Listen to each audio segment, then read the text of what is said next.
ओम श्री गणेशाय नमः। ओम नमो भगवते वासुदेवाय। श्री हरिवंश पुराण 20वां अध्याय पितृकल्प ब्रह्मदत्त और उग्रा युद्ध के वंश तथा पूजनीय चिड़ियाओं द्वारा शुक्र नीति का वर्णन। मार्कंडेय जी बोले, उन सनत कुमार देव के अनंत अंतर्ध्यान होने पर उन्हीं प्रभु के वरदान से मुझे दिव्य विज्ञान में नेत्र प्राप्त हो गए। गंगानंदन भीष्म, तब मैंने उन कौशिक पुत्र ब्राह्मणों को कुरुक्षेत्र में देखा जिनका विभु सनत कुमार जी ने मुझसे वर्णन किया था। उन कौशिक पुत्रों में जो सातवां पितृव्रती नाम से विख्यात ब्राह्मण था, वह अपने शील और कर्म से 7वें जन्म में ब्रह्मदत्त नामक राजा हुआ।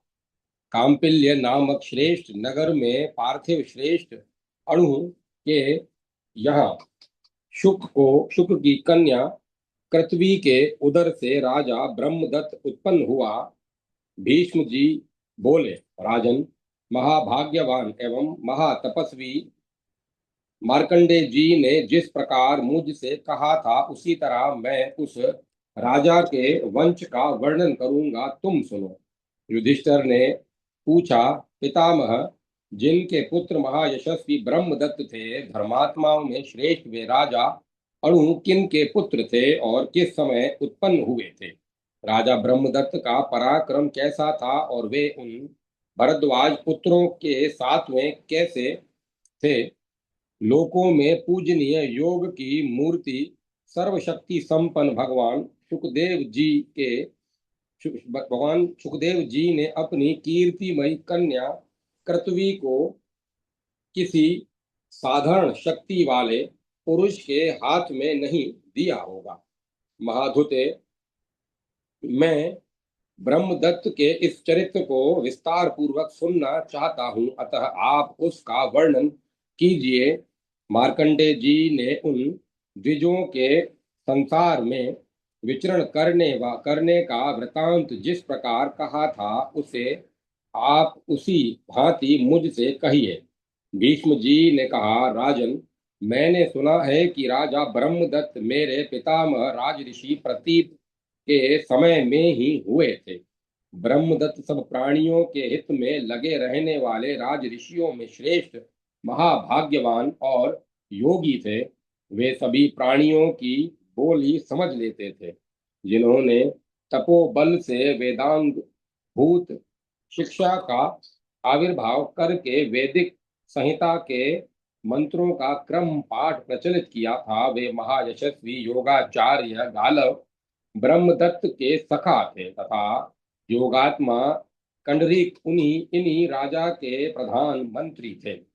इन 7 भारद्वाज पुत्रों के 7 जातियों में 7 बार जन्म हुए थे और ये सभी अमित तेजस्वी द्विज उन संपूर्ण जन्मांतरों में एक दूसरे के मित्र बने रहते थे। राजन, महाभाग्यवान एवं महा तपस्वी मार्कंडेय जी ने जिस प्रकार मुझसे कहा था उसी प्रकार मैं कुरुवंशियों एवं कुरुवंशी महात्मा ब्रह्मदत्त के वंश का वर्णन करता हूँ, उसे सुनो। ब्रह्मत्त क्षत्र के पुत्र धार्मिक सुहोत्र हुए और सुहोत्र के भी पुत्र हस्ती हुए। राजन, उन्होंने ही इस उत्तम हस्तिनापुर को बसाया था। हस्ती के भी अजमीण, द्विमीण और पुरुमीण नाम वाले परम धार्मिक 3 पुत्र हुए। अजमीण के धुमिनी नाम की पुत्री पत्नी के गर्भ से बृहदृषु उत्पन्न हुआ और बृहदृषु के पुत्र महायशस्वी बृहदनु हुए। वे परम धर्मात्मा राजा बृहधर्मा नाम से भी प्रसिद्ध थे। उनके पुत्र सत्यजीत हुए और सत्यजीत के पुत्र विश्वजीत हुए। विश्वजीत के भी पुत्र राजा सैनजीत हुए और सैनजीत के 4 पुत्र हुए जो समस्त विश्व में विख्यात थे। राजा सैनजीत अवंती में रहते थे। उनके रुचिर श्वेत श्वेत श्वेत केतु, महीनमार और वत्स नामक 4 पुत्र थे। रुचिर के पुत्र महायशस्वी पृथुसेन हुए। पृथुसेन के पार और पार के पुत्र नीप हुए। तात नीप के परम पराक्रमी, बाहुशाली और महारथी 100 वीर पुत्र उत्पन्न हुए। राजेंद्र, वे सब निपवंशी राजा कहलाते थे। कांपिल्य नगर में उन निपों के वंश प्रवर्तक और कीर्ति वर्धक राजा समर हुए। उनको संग्राम बहुत प्रिय था। समर में पर, पार और सद्वश्व ये 3 परम धर्मज्ञ पुत्र, समर के पर, पार और सद्वश्व ये 3 परम धर्मज्ञ पुत्र हुए। पर के पुत्र पृथु हुए। संसार में पुण्य कर्म सुकृत करने के कारण पृथु के सर्वगुण संपन्न सुकृत नामक पुत्र उत्पन्न हुआ और सुकृत के पुत्र विभार्ज हुए। विभार्ज के पुत्र अणु हुए। वे महायशस्वी राजा शुक के जमाता और कृतवी के भर्ता के रूप में सुशोभित हुए। अणु के पुत्र राज ऋषि ब्रह्मदत्त हुए। उनके पुत्र योगात्मा विश्वक्सेन हुए, जो बड़े प्रभावशाली और शत्रुओं को संतप्त करने वाले थे। विभ्राज अपने कर्म के कारण ब्रह्मदत्त के पुत्र विश्वक्सेन बनकर फिर उत्पन्न हुए थे। ब्रह्मदत्त के दूसरे पुत्र सर्वसेन नाम से प्रसिद्ध थे। राजन, उनके दोनों नेत्रों को बहुत समय से ब्रह्मदत्त के महल में रहने वाली पूजनिया नाम की पक्षिणी चिड़िया ने फोड़ दिया था।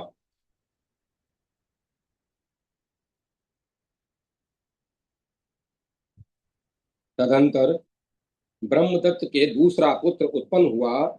यह महाबली और पराक्रमी विभ्राजावतार विश्वक्सेन के नाम से प्रसिद्ध था। विश्वक्सेन के पुत्र राजा दंडसेन हुए। उनका इनका पुत्र भल्लाट हुआ, जिससे राधा पुत्र कर्ण ने मार डाला था। युधिष्ठिर, दंडसेन का पुत्र भल्लाट शूरवीर, महात्मा और कुल को बढ़ाने वाला था, परंतु भल्लाट का पुत्र बड़ा दुर्बुद्धि निकला। राजन, वह उन निपों का अंत करने वाला राजा हुआ। उसने उग्र युद्ध के लिए समस्त निपों का विनाश करवा दिया था। निरंतर अनीति में लगे रहने वाले और दर्प में रुचि रखने वाले उस अभिमानी मंदोन्मत्त उग्रायुद्ध को मैंने ही युद्ध में मार डाला था। युधिष्ठिर ने पूछा, दादाजी, उग्रायुद्ध किसका पुत्र था, किस वंश में उत्पन्न हुआ था और आपने उसे क्यों मार डाला, यह मुझे बताइए। भीष्म जी ने कहा, अजमेर के पुत्र विद्वान राजा यविनर थे। उनके पुत्र धृतिमान हुए और धृतिमान के पुत्र सत्यधृति थे। सत्यधृति के प्रतापी पुत्र दृढ़नेमी हुए। दृढ़नेमी के पुत्र राजा सुधर्मा थे। सुधर्मा के पुत्र प्रजापालक सार्वभौम हुए, जो समस्त पृथ्वी के एक छत्र सम्राट थे, इसीलिए सार्वभौम नाम से प्रसिद्ध हुए थे। उनके महीन वंश में पूर्वों को प्रसन्न करने वाले महान नामक राजा हुए। महान के पुत्र राजा रुकुमरथ हुए। रुकुमरथ के पुत्र राजा सुपार्श हुए। सुपार्शु के पुत्र सुमति हुए, जो बड़े धार्मिक थे। सुमति के पुत्र सन्निति हुए, जो वीर्यवान और धर्मात्मा थे। उन सनिति के पुत्र महाबली कृत हुए। वे कुशल देशीय महात्मा हिरण्यनाभ के शिष्य थे। उन्होंने प्राचीन साम संहिता के 24 विभाग किए थे, जो प्राच्य साम कहलाते हैं, और उन सामों का गान करने वाले कीर्ति सामग कहे जाते हैं। इन्हीं कृत के पुत्र कौरव नंदन वीर उग्रायुध थे, जिन्होंने अपने पराक्रम से पांचालों के स्वामी प्रशत के पितामह महातेजस्वी निप को मार डाला था। उग्रायुध के पुत्र महायशस्वी शेम्य हुए। शेम्य के पुत्र राजा सुवीर हुए और सुवीर के पुत्र नृपंज हुए। नृपंज के पुत्र बहुरथ हुए, वे ही कौरव कहलाते हैं। तात वे उग्रा युद्ध, बड़े दुष्ट स्वभाव वाले और बलवान थे। उनका महान चक्र चलता था। उन्होंने नीपों का घोर संहार कर डाला। वे नीपों तथा दूसरे राजाओं का युद्ध में वध करके घमंड से भर गए। जिस समय मेरे पिता मर गए थे और मैं मंत्रियों से घिरा हुआ पृथ्वी पर शयन करता था, उसी समय उन्होंने मुझसे बड़ी कुत्सित पापपूर्ण बात कहलवाई। राजेंद्र, उग्रा युद्ध का दूत मेरे पास आकर कहने लगा, कुरु पुंगव भीष्म, आज तुम स्त्रियों में रत्न स्वरूप अपनी माता यशस्विनी गंधकाली को मेरी भार्या बनने के लिए दे दो। यदि तुम ऐसा करोगे तो निस्संदेह मैं तुम्हें इच्छा अनुसार विशाल राज्य तथा धन दूंगा, और मैं गंधकाली को पाकर इस भूतल पर रत्न का भोगी हो जाऊंगा। भारत मेरे इस परम दुर्जय और जाजल्यमान चक्र का दर्शन करके शत्रुघ्न युद्ध में मुझे देखते ही भाग खड़े होते हैं। तुम यदि राज्य, कुल एवं अपने प्राणों का कल्याण चाहते हो तो मेरी आज्ञा मान लो, नहीं तो चैन से न रह सकोगे। जब मैं भूमि पर कुशाओं की शैया पर सो रहा था, उस समय उसने दूत के द्वारा यह अग्नि की ज्वाला के समान जलाने वाली बात कहलाई थी। अच्युत, तब मैंने उस दुर्बुद्धि के अभिप्राय को जानकर अपने सेनापतियों को सब प्रकार से संग्राम करने की आज्ञा दे दी। विचित्र वीर्य मेरे आश्रय में रहता है तथा यह बालक होने के कारण युद्ध भी नहीं कर सकता। इस बात को देखकर क्रोध में भरकर मैंने स्वयं ही युद्ध करने का विचार किया। निष्पाप उस समय मंत्रज्ञ मंत्रियों, वेदज्ञ ऋत्विजों, तत्वदर्शी मित्रों और शास्त्रवेता स्नेही पुरुषों ने मुझे युद्ध करने से रोक दिया और इसका उचित कारण भी बताया। मंत्रियों ने कहा, प्रभो, उस पापी का चक्र चल रहा है और पाप को अशोच लगा हुआ है, अतः यह युद्ध प्रथम कल्प कभी नहीं माना जा सकता। हम पहले उस पर साम दान और भेद नीतियों का प्रयोग करेंगे, तब तक आप शुद्ध भी हो जाएंगे। फिर आप देवताओं को प्रणाम करके ब्राह्मणों से स्वास्थ्य वाचन कराकर अग्नि और ब्राह्मणों की पूजा करने के बाद ब्राह्मणों की आज्ञा लेकर विजय के लिए प्रस्थान कीजिएगा। वृद्ध वृद्ध जनों का कथन है कि जब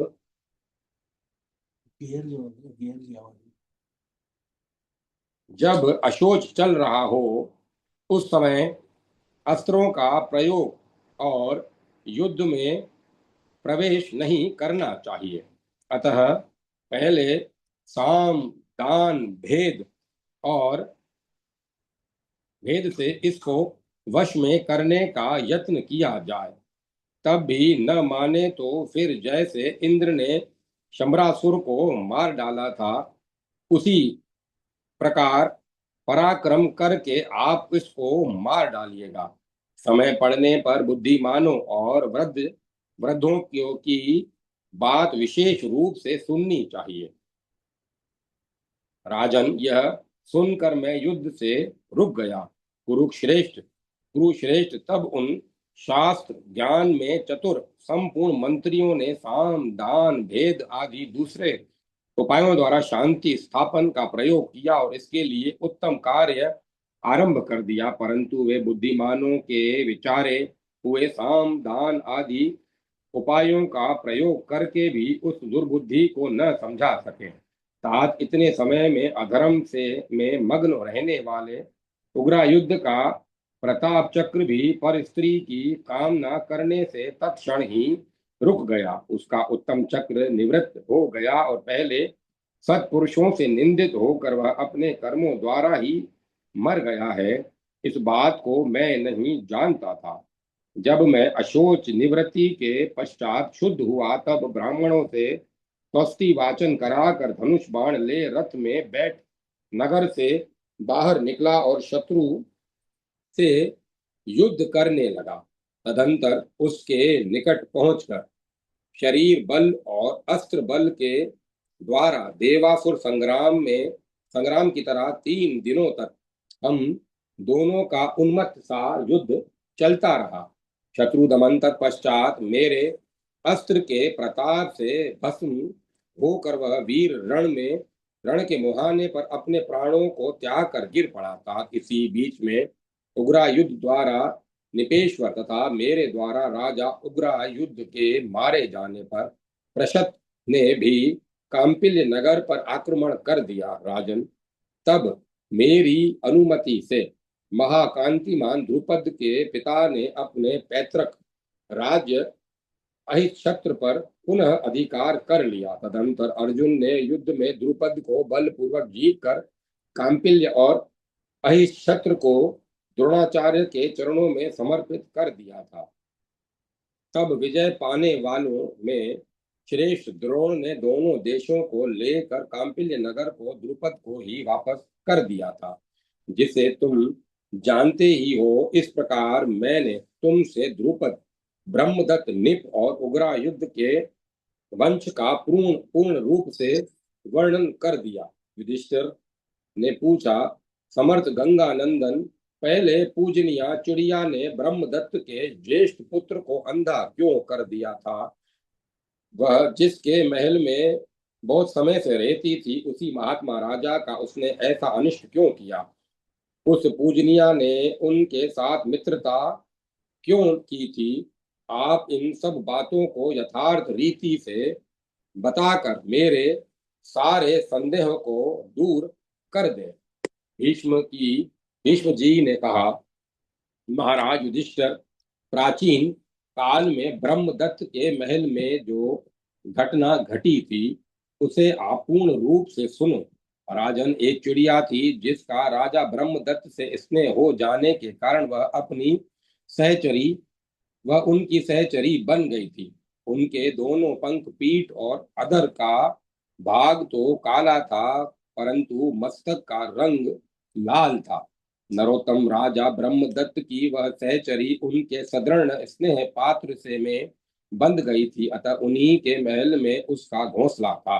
वह दिन में निरंतर उस राजा के उत्तम महल से निकलकर समुद्र के किनारे तथा तालाबों और तलैयाओं तलैयों पर विचरती थी।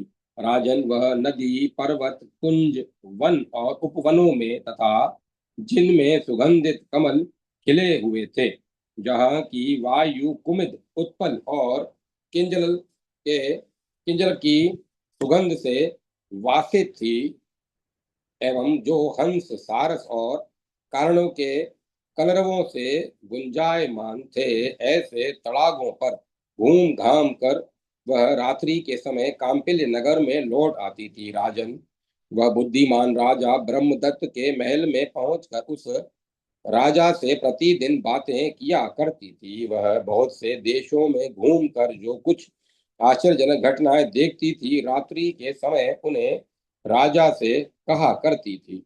कुरुवंशी राज शार्दुल एक समय राजा ब्रह्मदत्त के पुत्र हुआ, उसका नाम सर्वसेन रखा गया। उसी समय उस पूजनिया ने भी वहां एक अंडा दिया।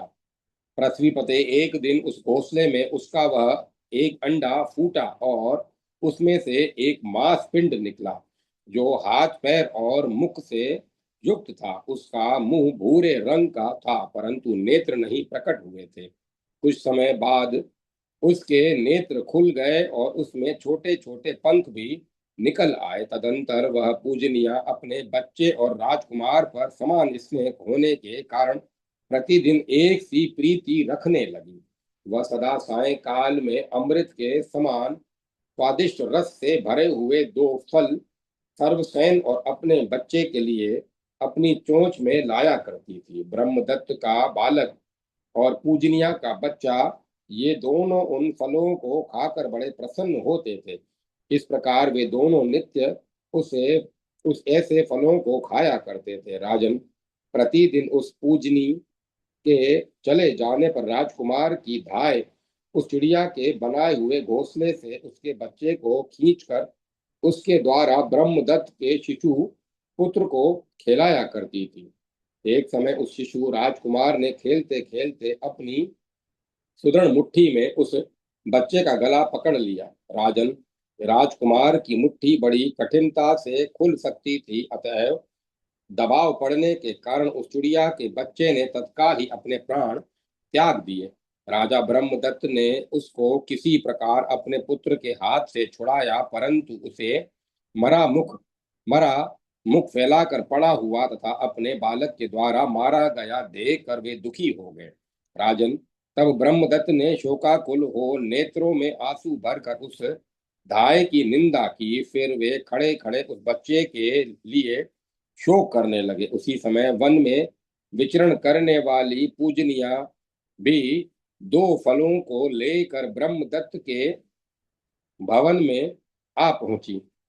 राजन, उस भवन में आकर उसने अपने शरीर से उत्पन्न हुए बच्चों को पंचभूतों से रहित मुर्दे के रूप में देखा। राजन, पुत्र की ऐसी दशा देखकर वह मूर्छित हो गई।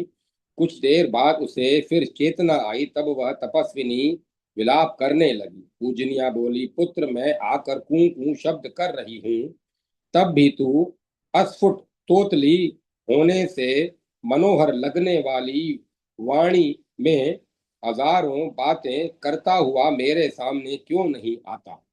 पुत्र, क्षुधा से पीड़ित होकर अपने लाल लाल तालु तथा पीली चोंच वाले मुख को खोल कर तू मेरे पास आज क्यों नहीं आता। मैं तुझे अपने पंखों से लपेट कर रो रही हूँ, तब भी तू मुझे ची ची कू कू शब्द करता हुआ आज क्यों नहीं सुनती। मेरे मन में जो यह अभिलाषा थी कि मैं अपने सामने अपने पुत्र को परों की फटफटा कर चोंच फैलाकर जल मांगता हुआ कब देखूंगी, सो मेरा यह वह मनोरथ तेरे मरने से नष्ट हो गया। यूं अनेक तरह से विलाप करके वह राजा से बोली, रे क्षत्रिय धम, तू तो मूर्धाभिषिक्त सम्राट राजा है और सनातन धर्म को जानने वाला है, तो भी तूने मेरे बच्चे को धाय से और अपने पुत्र से खिंचवा कर क्यों मरवा डाला। इस बात का तू उत्तर दे। क्या तूने यह अंगिरसी श्रुति नहीं सुनी है कि शरण में आए हुए भूख से व्याकुल शत्रुओं द्वारा पीछा किए जाते हुए और चीरकाल से अपने घर में रहने वाले की रक्षा सदा करनी चाहिए। यदि मनुष्य इनकी रक्षा नहीं करता है तो वह निस्संदेह कुंभी पाक नरक में पड़ता है। देवता ऐसे पुरुष की हवि को और पितृ स्वधा को भला कैसे ग्रहण कर सकते हैं। महाराज, राजा से यूं कहकर शोक से आतुर होने के कारण दश धर्म मनुष्य को व्याकुल और विवेकहीन बना देने वाली जो क्रोध आदि की 10 दशाएं हैं, उनको दश धर्म कहते हैं। दश धर्म को प्राप्त हुई उस पूजनिया ने अपने दोनों चोचों से उस राजकुमार के दोनों नेत्रों को विदीर्ण कर दिया, जिससे उसकी आंख फूट गई। इस प्रकार राजकुमार को अंधा कर देने के पश्चात पूजनिया आकाश में उड़ गई। तब राजा ने पुत्र की ओर देख कर पूजनिया से कहा, कल्याणी, अब तू शोक रहित हो जा। भीरु, तूने बहुत अच्छा किया, अब तू शोक रहित होकर लौट आ। तेरी मैत्री सुदृढ़ बनी रहे, तेरा कल्याण हो, तू लौट आ और आनंद पूर्वक पहले की भांति यहीं रहे। सखी, तेरा कल्याण हो, पुत्र को पीड़ा देने पर भी मैं तेरे ऊपर कुपित नहीं हुआ हूँ। तूने वही किया जो करना चाहिए था। पूजनिया बोली, नृप श्रेष्ठ, मैं अपनी ही समान तुम्हारे पुत्र प्रेम को भी जानती हूँ, अतः तुम्हारे पुत्र को नेत्रहीन करने के कारण अपराधिनी होकर तुम्हारे घर में रहना नहीं चाहती। आप मुझसे शुक्राचार्य की गाई हुई इन गाथाओं को सुने। खोटे मित्र खोटे देश, खोटे राजा, खोटे सुहद्र बंधु, खोटे पुत्र और खोटी भार्या को दूर से ही त्याग देना चाहिए। खोटे मित्र में प्रेम नहीं होता, कुभार्या में सुख नहीं मिल सकता, कुपुत्र से पिंड मिलना कठिन है और कुराजा से सत्य न्याय की आशा नहीं की जा सकती। कुमित्र पर भला विश्वास कैसे हो सकता है और कुदेश में जीना भी संभव नहीं है। खोटे राजा से सर्वदा भय बना रहता है और कुपुत्र से तो सब प्रकार से दुख ही मिलता है।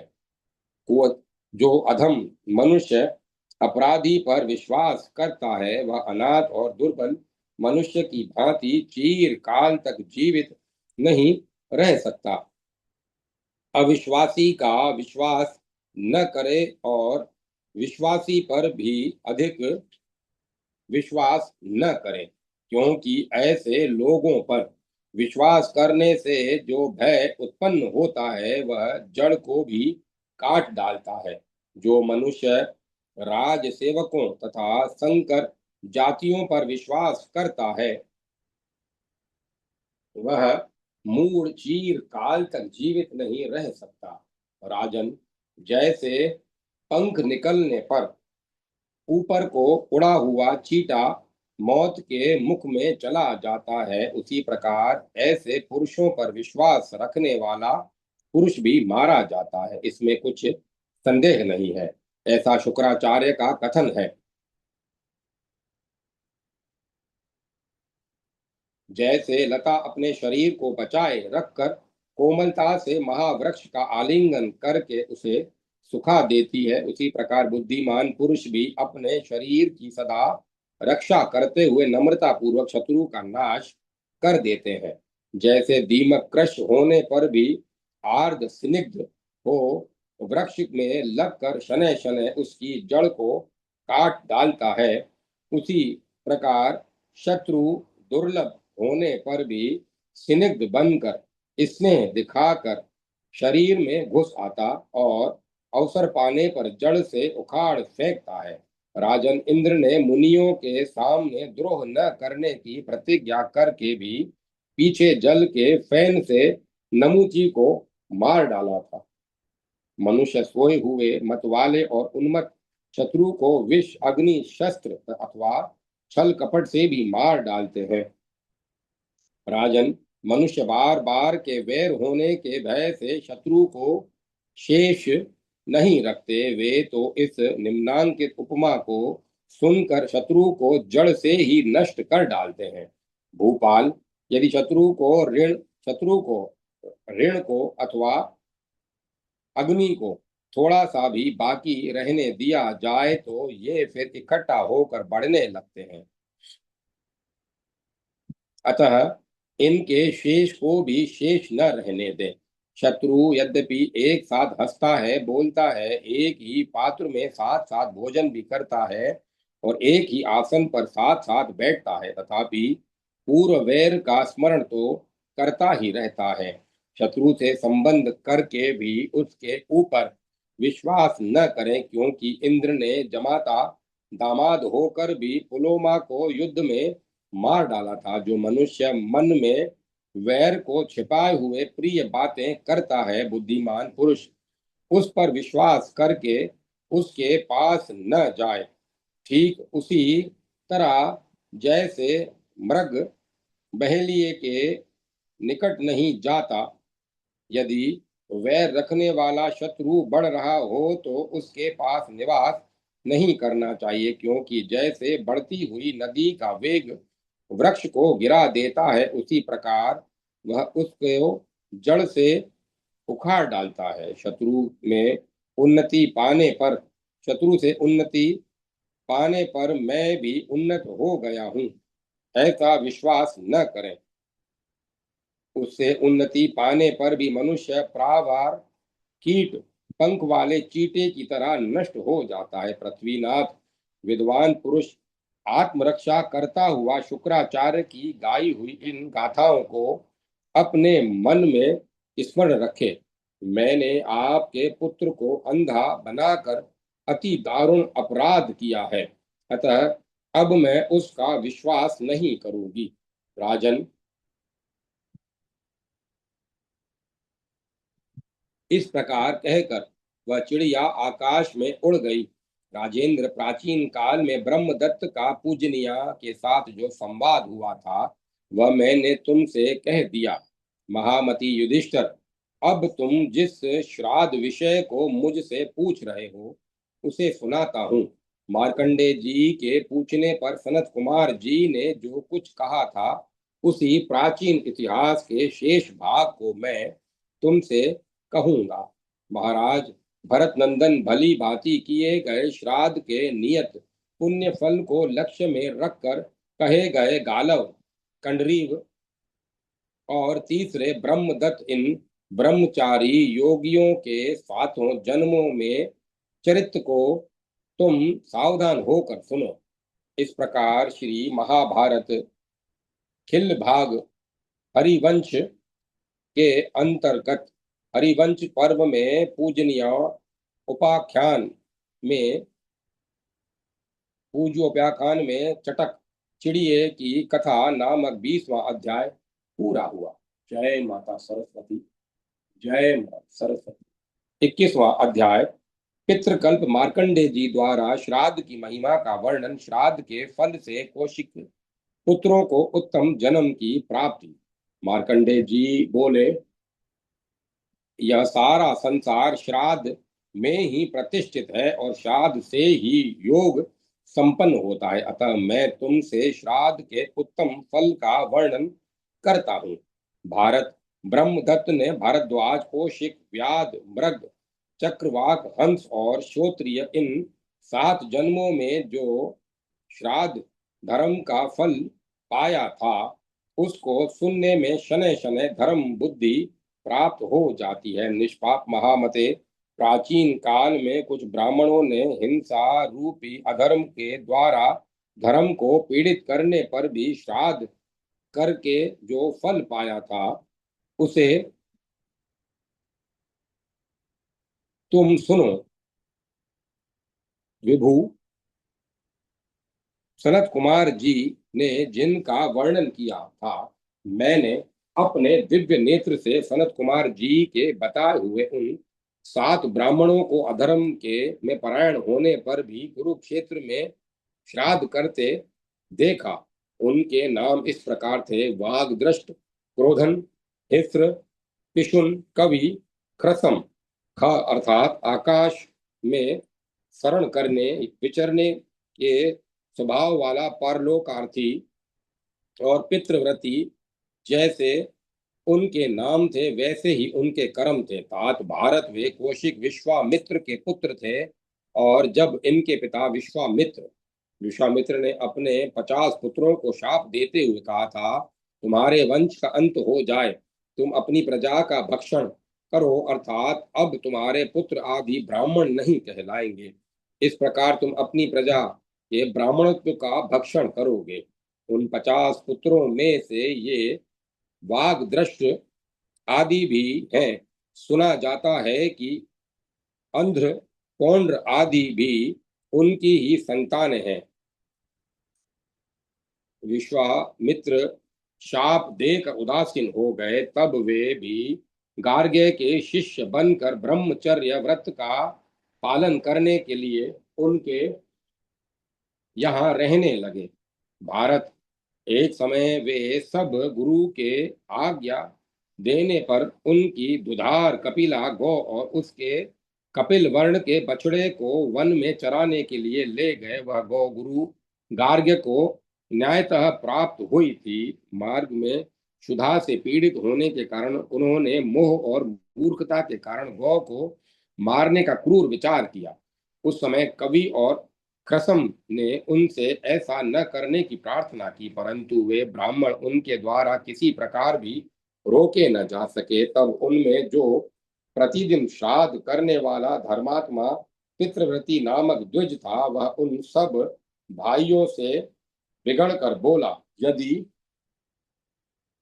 ऐसे इसे अवश्य ही मारना है तो हमें चित्त को सावधान कर इससे पितरों के निमित्त ही मारना चाहिए। ऐसा करने से इस गौ को भी निस्संदेह धर्म की प्राप्ति होगी और धर्म पूर्वक पितरों का पूजन कर देने से हमें भी अधर्म न लगेगा। भारत तब उन सब ने तथास्तु कहकर गौ का प्रोक्षण किया और उसको पितरों के निमित्त अर्पित करके उसका मनमाना उपयोग किया। गौ को उपयोग में लागा लाकर उन सबों ने गुरु जी से निवेदन किया कि गौ को तो सिंह ने मार डाला, यह उसका बछड़ा है, इसे आप ग्रहण कीजिए। सरल स्वभाव होने के कारण उन ब्राह्मण ने भी उस बछड़े को ग्रहण कर लिया। इस प्रकार वे ब्राह्मण अन्याय द्वारा अपने गुरु को धोखा देकर आयु समाप्त होने पर मृत्यु को प्राप्त हुए। तत्पश्चात अपनी क्रूरता और गुरु से अनार्यता का व्यवहार करने के कारण वे 7 भाई उग्र स्वभाव वाले हिंसा विहारी व्याध बनकर उत्पन्न हुए। आज उस समय वे एक बहेलिये के बलवान एवं मनस्वी पुत्र हुए। उन्होंने धर्मतः पितरों का पूजन कर गौ का प्रोक्षण किया था, इसीलिए दूसरा जन्म पाने पर भी उनको अपने पूर्व जन्म और पूर्व जन्म में किए हुए कर्मों का स्मरण बना रहा। वे 7 दशार्ण देश में धर्म कुशल व्याध बनकर उत्पन्न हुए थे। वे सब लोभ और असत्य से दूर रहते हुए अपने कर्म में तत्पर रहते थे और उतना ही भोजन करते थे जिससे प्राण टिके रहे।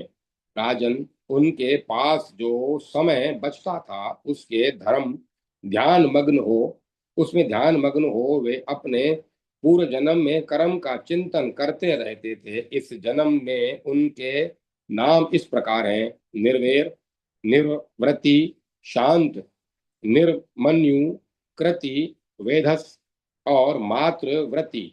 ये सभी व्याध परम धार्मिक थे। तात इस प्रकार वे दर्शार्ण देश में रहकर हिंसा में भी धर्म का पालन करते रहते थे। वे अपनी वृद्धा माता का सत्कार करते थे और पिता को भी संतुष्ट रखते थे। जब उनके माता पिता मर गए तब उन्होंने अपने अपने धनुष का परित्याग कर वन में अनशन आदि के द्वारा अपने प्राण त्याग दिए। माता पिता के सेवा रूप शुभ कर्म के कारण वे पूर्व जन्म का स्मरण रखने वाले मृग बनकर उत्पन्न हुए। पहले से हिंसा के द्वारा दूसरों को त्रास देने के कारण वे रमणीय कालंजर पर्वत पर सदा उद्विग्न रहते थे। उन मृगों के नाम उन्मुख, नित्य वित्रस्त, स्तब्धकर्ण, विलोचन, पंडित, धस्मर और नादी थे। उस जन्म में भी पूर्व जन्म की स्मृति होने से याद आए हुए उन्हीं कर्मों और उनके फलों का स्मरण करते हुए वे मृग धैर्य पूर्वक कष्ट सहन करते, शीत उष्ण आदि द्वंद्वों की परवाह नहीं करते और परिग्रह हिरनियों के संग से दूर रहकर वन में घूमते रहते थे। वे सब समान रूप से धर्म का पालन करते और शुभ कर्मों में तत्पर रहते थे एवं योग धर्म का आश्रय लेकर आत्मविचार करते हुए वन में इधर उधर घूमते रहते थे। भारत, इन मृगों ने हल्का आहार तथा मरु निर्जल रहने की साधना करके तपस्या में तत्पर हो वहां अपने प्राण त्याग दिए। राजन, जल न पीने की साधना करने वाले उन मृगों के पैरों के चिन्ह कालंजर पर्वत पर अब भी पूर्वत दिखाई देते हैं। तात इस शुभ कर्म के कारण वे अशुभ योनि से छूटकर अति शुभ चक्रवात की योनि में उत्पन्न हुए। वे 7 कल्याण में शरद्वीप जल द्वीप में जलचर पक्षी बनकर उत्पन्न हुए। वहां भी वे सहचरी धर्म अर्थात सहवास का त्याग कर ब्रह्मचारी मुनि बनकर रहने लगे। इस चक्रवाक जन्म में उनके नाम निष्प्रह, निर्मम, शांत, निर्द्वंद, निष्परिग्रह, निर्वृत्ति और निभृत थे। उन सब धर्माचारी पक्षियों ने नदी के किनारे पर निराहार रहकर तप करते करते अपने प्राणों को त्याग दिया। तदंतर वे सातों सहोदर भाई मानसरोवर पर विचरने वाले हंस के रूप में उत्पन्न हुए। इस जन्म में भी उनको अपने पूर्व जन्मों का स्मरण बना रहता था, अतः वे सातों ही सदा साथ रहकर पूर्व रूप में ब्रह्मचर्य का पालन करते थे। उन्होंने ब्राह्मण योनि में मोहवश अपने गुरु से मिथ्या भाषण किया था, इसीलिए वे त्रियज्ञ योनि में उत्पन्न होकर संसार में भटक रहे थे। स्वार्थ में तत्पर रहने पर भी उन्होंने पितरों के श्राद्ध निमित्त संकल्प बोलकर कार्य किया था, इसीलिए उन्हें उत्तरोत्तर उत्कृष्ट गुण से युक्त ज्ञान और जन्म मिलता गया। इस जन्म में उन हंसों के नाम थे सुमना, शुचिवाक, शुद्ध, पंचम, छिद्र, दर्शन, सुनेत्र और स्वतंत्र। उन वाग दुष्ट आदि कौशिक पुत्रों में जो पांचवा कवि था वह भावी सातवें जन्म में पांचिक नामक राजमंत्री हुआ। छठा खसम भावी मनुष्य जन्म में कंडरिक हुआ और सातवां पितृव्रति भावी सातवें जन्म में ब्रह्मदत्त हुआ। उन्होंने सातों जन्मों में जो तप किया उससे योग सिद्धि से पूर्व जन्म में कर्मों की स्मृति होने से तथा पूर्व जन्म में गुरुकुल में रहकर जो वेदाध्ययन किया था उसके प्रभाव से संसार में भ्रमण करने पर भी उनकी बुद्धि वैसी ही बनी रही, बदली नहीं। वे सभी आकाशचारी हंस ब्रह्मचारी तथा ब्रह्मवादी होकर योग धर्म का पालन करते हुए विचरते रहे। इस प्रकार वे सब पक्षी वहां साथ साथ विचर रहे थे। इतने ही में निपों का स्वामी निपों का स्वामी पुरवंशी श्रीमान विभराज अपने शरीर की कांति से प्रकाशित होता और अपना प्रभाव दिखाता हुआ अपने अंतःपुर को लेकर उस वन में आया। तब स्वतंत्र नाम वाले हंस ने वहां आए हुए उस लक्ष्मीवान राजा को देखकर उसके समान बनने की कामना की। यह विचारने लगा कि यदि मेरे पास कुछ पुण्य है, कुछ पुण्य तप या नियम हो तो मैं इस राजा के समान हो जाऊं। तब मैं इस उपवास और निष्फल तप से खिन्न हो रहा हूं। इस प्रकार श्री महाभारत खिल्ड भाग हरिवंश के अंतर्गत हरिवंश पर्व में पितृकल्प विषयक 21वां अध्याय पूरा हुआ। जय माता सरस्वती। जय मां सरस्वती। 22वां अध्याय पितृकल्प। शुचिवाक पक्षी का स्वतंत्र आदि 3 पक्षियों को शाप देना, सुमना पक्षी का अनुग्रह पूर्वक उन्हें शाप से मुक्त करना। मार्कंडे जी बोले, इस प्रकार उस स्वतंत्र पक्षी के साथ रहने वाले 2 चक्रवाकों ने उससे कहा, हम आपका प्रिय और हित चाहने वाले आपके मंत्री बनेंगे। तब स्वतंत्र ने कहा, बहुत अच्छा। यूं कहकर वह पुनः अपने योग धर्म का विचार करने लगा। तब इस प्रकार उन तीनों ने प्रतिज्ञा कर ली। तब शुचिवाक ने उस स्वतंत्र से कहा, तू योग धर्म को छोड़कर काम प्रधान धर्म की कामना से ऐसा वर मांग रहा है, इसीलिए तू मेरा यह शाप सुन ले। तात तू कांपिल्य नगर का राजा बनकर उत्पन्न होगा, इसमें संदेह नहीं। तेरे ये दोनों मित्र भी तेरे मंत्री बनकर उत्पन्न होंगे। इस प्रकार शेष 4 पक्षियों ने राज्य की इच्छा करके योग धर्म से भ्रष्ट होने वाले उन 3 पक्षियों को शाप देकर उनसे बोलना भी छोड़ दिया। इस प्रकार योग भ्रष्ट होने के कारण शाप से ग्रस्त हुए वे तीनों पक्षी डर के मारे अचेत हो गए। उन तीनों साथियों ने चारों पक्षियों से शाप का अनुग्रह करने की प्रार्थना की। तब उन्होंने उनके ऊपर कृपा की और सबकी सम्मति में सुमना ने अनुग्रह पूर्वक यह बात कही, इसमें संदेह नहीं है, नहीं कि तुम्हारे इस शाप का शीघ्र ही अंत होगा। यहाँ योग से भ्रष्ट होकर तुम मनुष्य योनि में उत्पन्न होगे और अंत में फिर तुम्हें योग ज्ञान प्राप्त होगा। वह स्वतंत्र नामक हंस सब जीवों की बोली समझने वाला होगा। पूर्व जन्म में इसी के कथनानुसार कार्य करने से हमें पितरों की कृपा प्राप्त हुई। इसने कहा था कि गौ का प्रोक्षण करके इसे पितरों को अर्पित किया जाए। इसी के पालन में हम सब का योग साधक ज्ञान की प्राप्ति हुई है। इस मनुष्य जन्म में जब कोई पुरुष तुम्हें यह आगे बताया जाने वाला वाक्य संदर्भ रूप सप्त व्याधा दर्शनेशु आदि श्लोक सुनाएगा, तब तुम्हें यह मोक्ष देने वाला ज्ञान में योग धर्म फिर प्राप्त हो जाएगा। इस प्रकार श्री महाभारत खिल्ल भाग हरिवंश के अंतर्गत हरिवंश पर्व में पितृकल्प विषयक 22वां अध्याय पूरा हुआ। जय माता सरस्वती। जय मां सरस्वती। अब कथा को विराम दिया जाता है। ओम तत्सत। ओम तत्सत। ओम। कृष्ण गोविंद गोविंद कृष्ण गोपाल गोपाल कृष्ण गोविंद गोविंद कृष्ण गोपाल।